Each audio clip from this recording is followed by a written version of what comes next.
or there are other videos that I've posted or that we've posted onto the channel. So please be sure to check those ones out. And I like what he had to say about the fact that we want a little bit more participation from you guys. Absolutely. If you just sit there, guaranteed you're not going to absorb as much as if you're getting involved. You know, give it a go. I'm always promoting that. I'm always saying to you guys that rather give it a try. If you get it wrong, so what? You know, it's not like it's going to be held against you or something bad's going to happen. The most important thing here is that you participate and you practice and you learn. All right. So, guys, just on the practicing notes, I hope that you guys have been doing the things that I've asked you to do and the things that we've posted on the program for you guys to do. That includes the workbook stuff. As well as the playing of the games. I see quite a few of you. I'm obviously always on the lead chess, and I've followed most of you, so I'm keeping an eye on you guys, and I'm quite happy to report back and say that most of you are playing. Some of you, not as much as I would have liked. Guys, remember, practice makes perfect, okay? And we want to see you guys practicing, and we want you to stay involved with the chess. So keep at it. All right, let's move into today's lesson. I thought we'd warm us up with a couple exercises here. Nothing too difficult. I see there's quite a few of you missing from this lead chess chat because I see there's not a lot of you here, guys. I'd like you to be here. Remember, like we said, it's preferable for you to rather post your information in the lead chess chat room as opposed to the Zoom chat room. All right, guys, let's get right onto it. We've got a little exercise here. It's white to play and win. We can see white's got the rook and the bishop against the queen. Look, under normal circumstances, probably white would be in a bit of trouble here, no doubt. It looks like black's got some passed pawns. It looks like black's got the queen.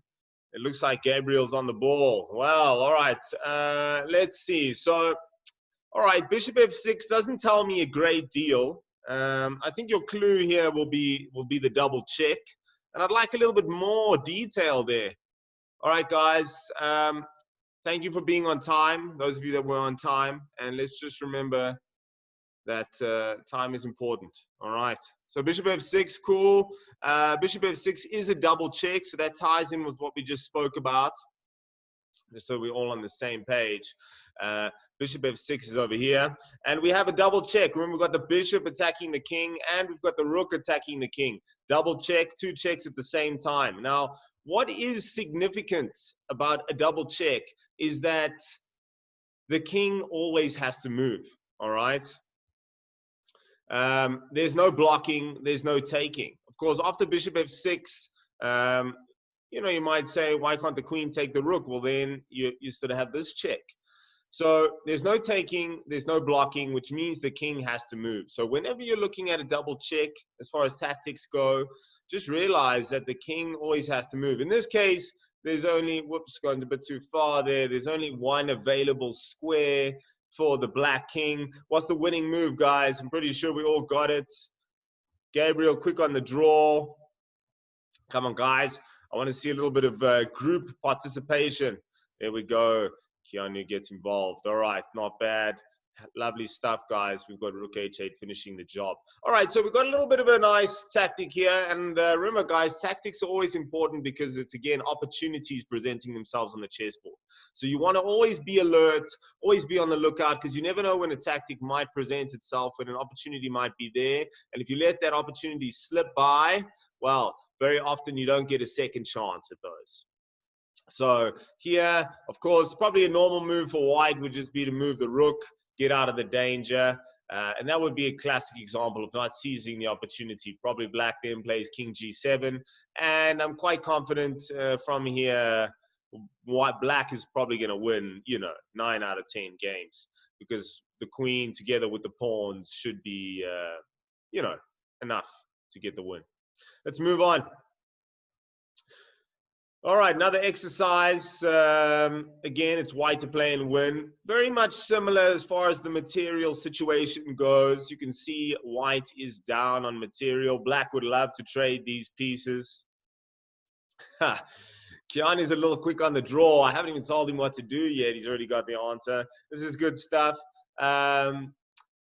Well, it's not the correct answer, but it's a nice try. I think knight e7 is a discovered check. The bishop's attacking the king, and then the plan is to take that rook and win some material. But that actually is not going to be enough. Black is so far ahead that's still not going to work out for white. White has to find a mate. White has to find a mate here. And guys, with these two-move tactics, I would love it if you guys gave me a little bit more than just one move. Often one move doesn't really tell the whole story. It's like, you know, it's almost like a pot shot, like we're taking a guess, a stab as it were. And again, we're dealing with a double check. So if your move doesn't have a double check in there, then you know you're probably on the wrong track. So, all right. So we've got a couple moves here coming in. Nice. That's good. So far, we've seen a knight b6 followed by knight d7. That looks pretty good. It looks like that's gonna do it. There's actually another solution that's available here. But, you know, checkmate is checkmate. I think it's important for me to point out at this stage that if you move the knight anywhere where it's not double check, so for instance, knight e7, knight b4, knight f6, whatever the case might be, if it's not double check, then it's only the bishop that's attacking the king, which now allows black this opportunity to take the bishop on f3, delivering a check of his own, which pretty much forces white's hand. He kind of has to just take the knight back, and then this rook is free to move wherever he would like, probably just e8, easy enough. And now I think these passed pawns, this a and b pawn, will be more than enough for black to secure a fairly easy victory here. Let's backtrack. We had knight b6. Okay, well, it covers our base as a double check. Again, both pieces are on pre. Both pieces are available to be taken, but you can't touch either one of them because it's two checks at the same time. And in that case, we've already addressed that you have to move the king. So the only move is king b8. And then, as we said, knight d7. Nicely spotted, guys. Knight d7 delivers the mate. I actually had a different one. And mine was knight c7 check. Basically the same story. Again, we have the double check. Forces the king to go to b8. And then knight a6 also delivers a little mate. All right. Mate wins the game. Good enough. People are on the ball. Nice, guys. I'm enjoying the participation. Let's keep it up. Let's move on. All right. So this is a famous trick here in this position. It's white to play and win. I will give you guys 30 seconds to have a quick look and see. This is a famous king and pawn in-game trick. Yeah, it's sort of a pawn storm. I think when we speak about pawn storms in general, guys, it's generally an attack on the king side. And those normally take place when you've got opposite side castles. So let's say one side is chosen to castle queen side and the other is chosen to castle king side. And then it becomes a massive attack story where both sides are just trying to blast open the other one's king side. And that's generally when we talk about pawn storms. You race the pawns up the board to try and break open the position. Okay, so I think if we're going to just talk normal in-game perspective, I would say, you know, activate the king. This is a standard principle. And white should probably be looking at, again, just a reminder, we're looking at it from white's perspective. White's probably looking at just trying to race the king to this sort of central square, and then from there trying to see how he can maybe hunt down some targets. Black, pretty much similar idea. I actually think black's in the pound seats here because it looks like he can just go g5 and he heads straight for these pawns, which also look like some juicy targets, undefended, and there could be some problems. So we've had a6, c6, and b6. Well, guys, those are pretty much the only moves that you can play. Again, I'd like it backed up with a little bit of analysis. So if you want to say c6, for instance, you say, well, look, I want to go c6 because if b takes c6, b takes c6, then he does something, then I'm going to go a6, and this is going to give me whatever. You know, this is going to give me a good position, and this is why I wanted this move. Whereas if you just tell me c6, it doesn't really tell me a lot about the position or about your idea, what you thought, what you saw.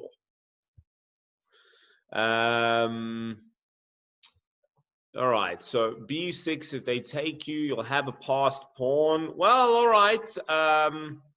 There is some truth in that. It's a little bit more complicated than that. Look, a6 and c6 are not going to do the trick, unfortunately. Let's try a6. It's basically the same story. I think they just take. If you take back, it looks like these pawns are stuck, these pawns are stuck. And then black's definitely ahead in this race. It looks like white could be in some big trouble. We've also established, I think, at this stage, that if you're a pawn down in a king and pawn endgame, you're in big trouble. One pawn up or one pawn down is a significant advantage or disadvantage. So if you're the pawn up, you probably should be winning the game. If you're the pawn down, you know you've got an uphill battle ahead of you. Try to hold the draw, try to do whatever you can just to stay alive. All right, so let's go back. Excuse me for a second, just admitting somebody here. Okay, that looks cool. Let's continue. So we need a little trick here, and I want you guys to pay attention because this is one that you can lock in the memory banks, and you can always use this if ever the opportunity does present itself over the board. So b6 is the idea. So I think we've established that if you just play normal moves, excuse me. If you just play a normal move, you're not going to get through. We need some kind of a trick to try and make sure that we can. Okay, I just want to make sure everybody's in. Try and get a passed pawn. I think you guys were onto that. I read something about a passed pawn here. Yes, you're trying to get a passed. It's a passed pawn, by the way. Double S-E-D. The pawn is passed. And that's what we're trying to do. So let's say, for instance, A takes B. Pretty obvious move. Now there's sort of a semblance of hope here. We're like, ooh, maybe I could get that A pawn through. That's how you want to be thinking about it. All right. And you're like, okay, well, the only thing standing in my way is this B7 pawn. So here white comes up with this beautiful little move, C6, which now puts black to the sword. It's not a very easy situation for black. If you leave this pawn here, white's simply just going to take, and then the pawn's going to promote. So it's sort of black's forced to take this pawn. There's no real options there. Not a great deal for him to think about. And suddenly a6, and boom, this pawn is on its way to the promotion square, and there is nothing that black can do about it. I suppose you could try b5, a7, b4, a8, but it looks like you're miles behind. I think white can just scoop up your pawns with the greatest of ease, and that's that. Not a great deal of difficulty. All right, let's return. So b6, you're like, no. Let's just examine this a little bit more closely. I agree. I'm also not entirely convinced. Let's see what other options he has. Perhaps c takes. But remember, c takes now creates the opportunity on the c file. And it's very much the same thing, just on the opposite side. So you just do it the other way around, as it were. White just plays a6 now. Again, removing the b7 pawn so that I have the c6 square. And that's pretty much what it comes down to. Again, not really a great deal of choice. You must take the the a6 pawn, apologies. And then white just goes c6, c7, c8. Again, the same story. You could try with a king. I think there's just no hope. Maybe here. Oh, it's check. Ouch, I wanted to move the pawn. Oh, well, then there's definitely no hope. All right, that's it. This wasn't, didn't want to go through this, but there we have it, guys. A nifty little trick. Just a word of caution. This only works when it's 3-on-3. And as with all tactic or calculation ideas, I would recommend that you, go through it in your head before you play it. Don't just be like, hey, I kind of recognize this pattern and just play the move instantaneously. No, no, no, no. You've got to make sure, double check your ideas, make sure that what you think is working is actually working. So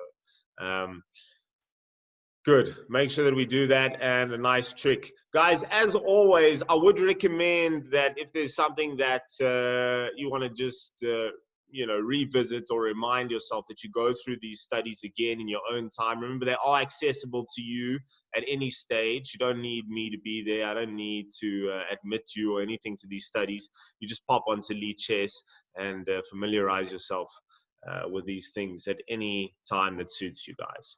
All right, let's move on to the next chapter, and that is Rook versus King and Pawn. When I was your guys' age, I was probably under the impression that this position was just simply one for black. Guys, remember, whenever you look at a position, it's important to just have a quick look at the bottom and the top, and just make sure you know who's who in the zoo, which side started where, because right now, just looking at this position quickly, you're like, which way does this pawn actually go? I'm not entirely sure. So the only way to really figure that out with certainty is to look, where's A1, H1, H8, these things. So you can see that white started at the bottom, white's going up the board, and that's the story here. So black has a rook against the pawn, and under normal circumstances, this should be an easy win. The issue for black is that the king is so far offside. And I thought this would be an interesting one just to go through, because I think for the most part, people just consider this to be actually a one position for black, whereas this is actually a draw. And there's very little that black can do to actually change that. Once I start making some moves, you'll see.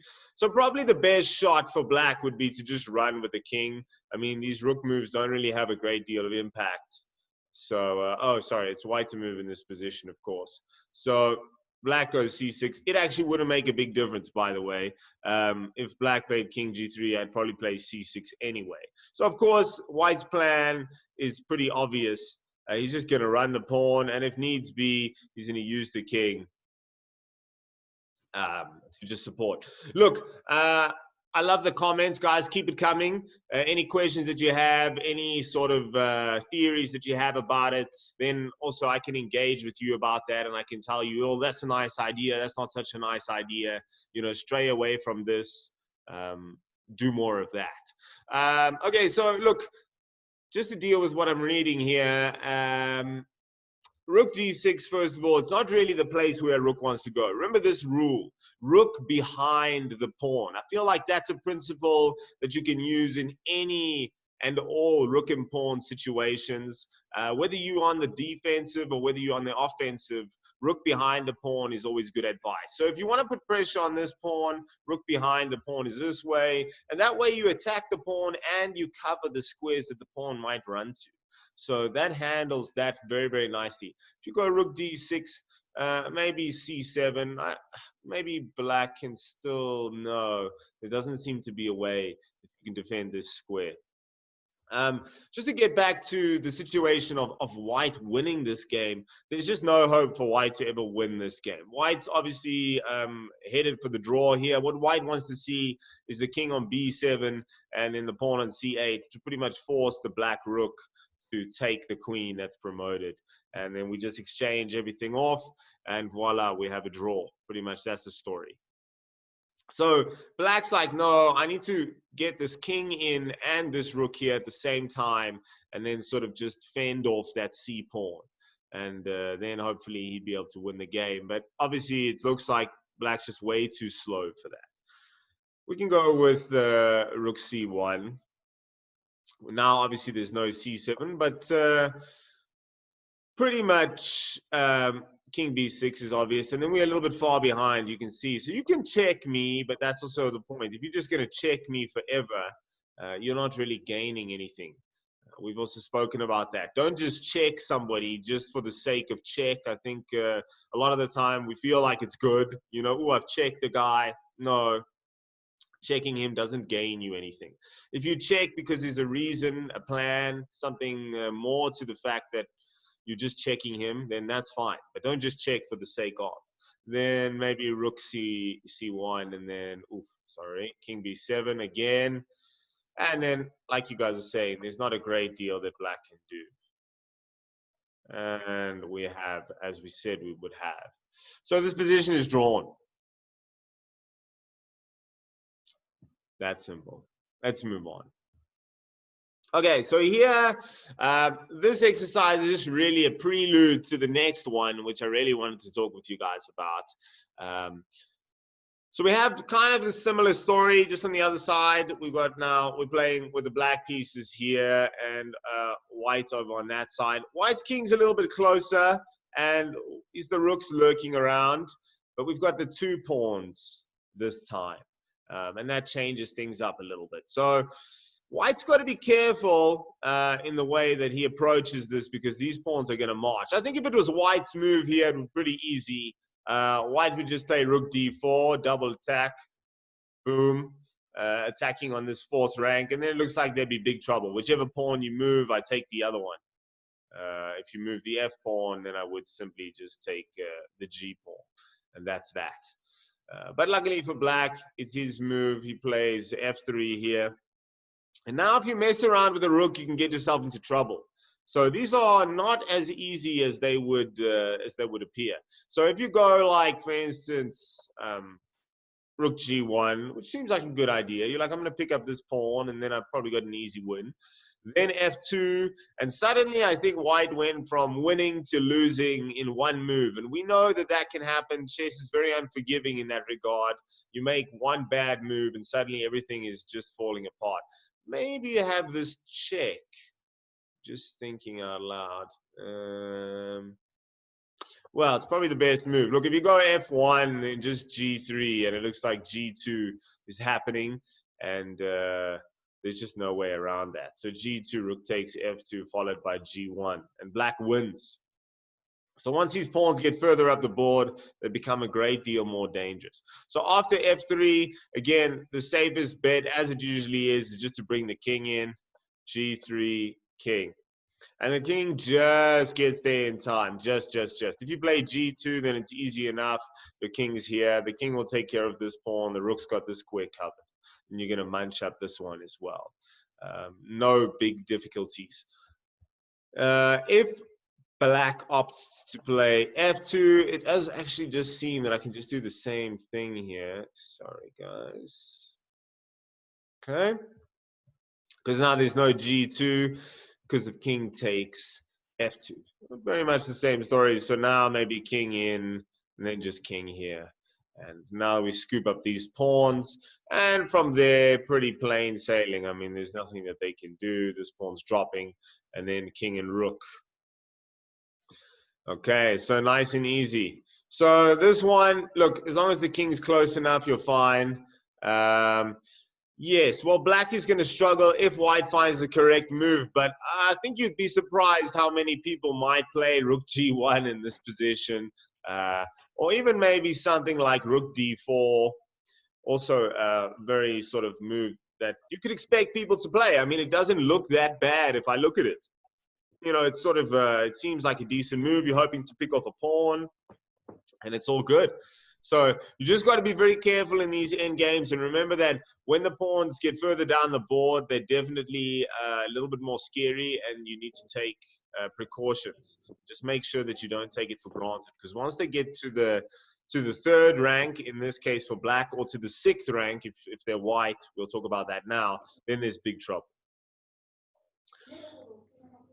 Okay, so you can see that the black pawns are now headed up the board again, and we got 1 and 2, 7 and 8. So the black pawns are headed this way. And the purpose of this discussion is to tell you a little bit more about these pawns that I was just mentioning now. So when 2 pawns get to the 6th rank, and of course the 6th rank for black is actually the 3rd rank, considering they start over here. Once they get there, 2 pawns on the 6th are stronger than a rook. So this is kind of also a very, you're like, no, that can't be the case. It unfortunately is the case. This rook on its own, without the assistance of the king, there's no way to stop these pawns.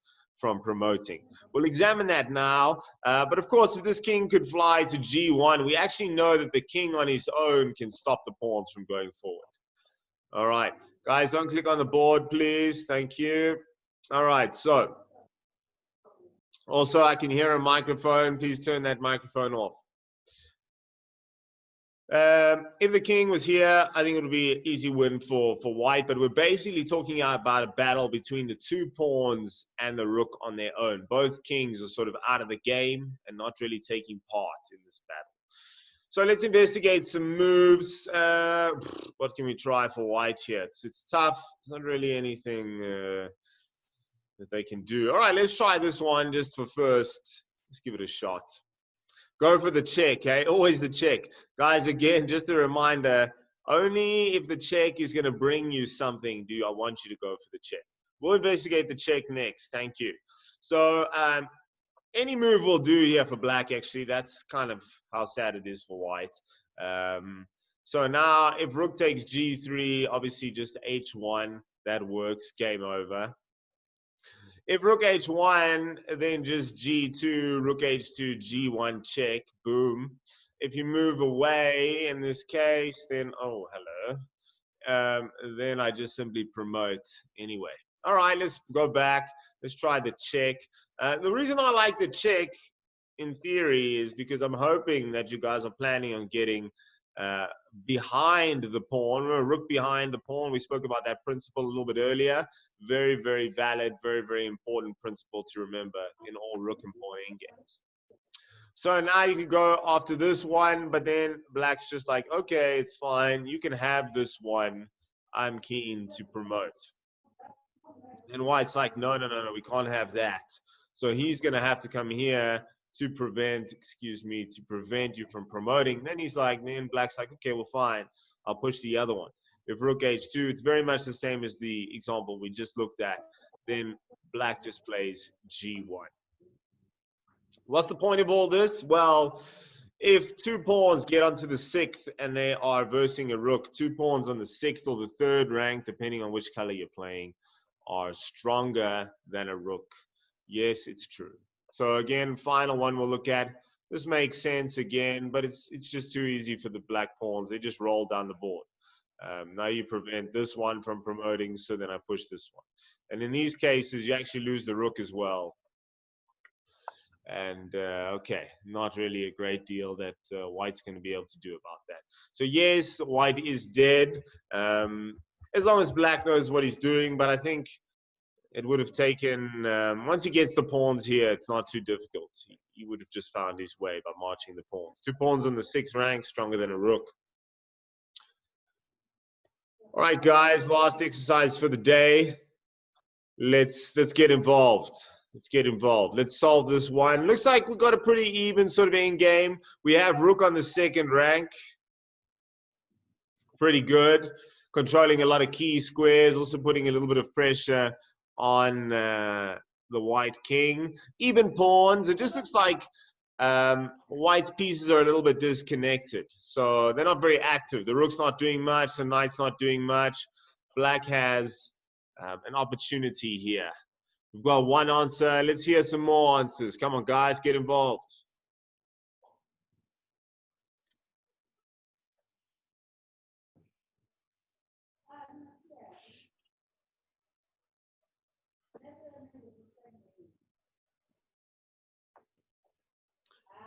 What move are we going to play?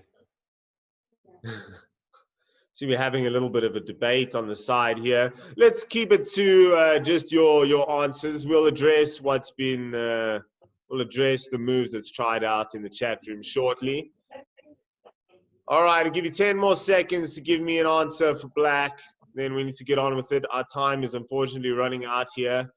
And Zoom will just cut us right off.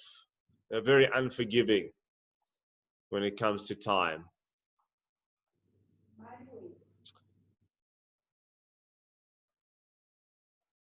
All right, let's move on.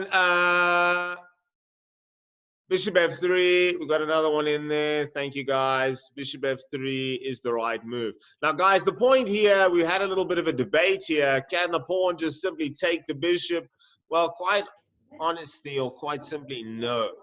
The rook is pinning the pawn to the king, so there's no movement of this g2 pawn, and that's the point, really. The next move is rook g2. So if white plays a nonsense move here, for instance, he could be in big trouble. Let's investigate something like rook e1 or rook b1, basically be the same thing. I'll talk to you about that now. So rook g2, king h1, and now what we have is this potential discovered check. Remember, wherever I move this rook, any square on this board, it will be checked with the bishop. And that's why this is where, you look to try and do some damage. You're like, what can I do with this rook? If I go rook a2, that means it's check and I win this pawn. Boom. Aha. Somebody has spotted something a little bit better. Absolutely. Let me just go rook e2. Then he still has to deal with a check. And then I will help myself to this little rook over here. And that is going to be the ball game. All right, so bishop f3, key move. Again, guys, tactics is opportunities. It might have just gone past in a game that you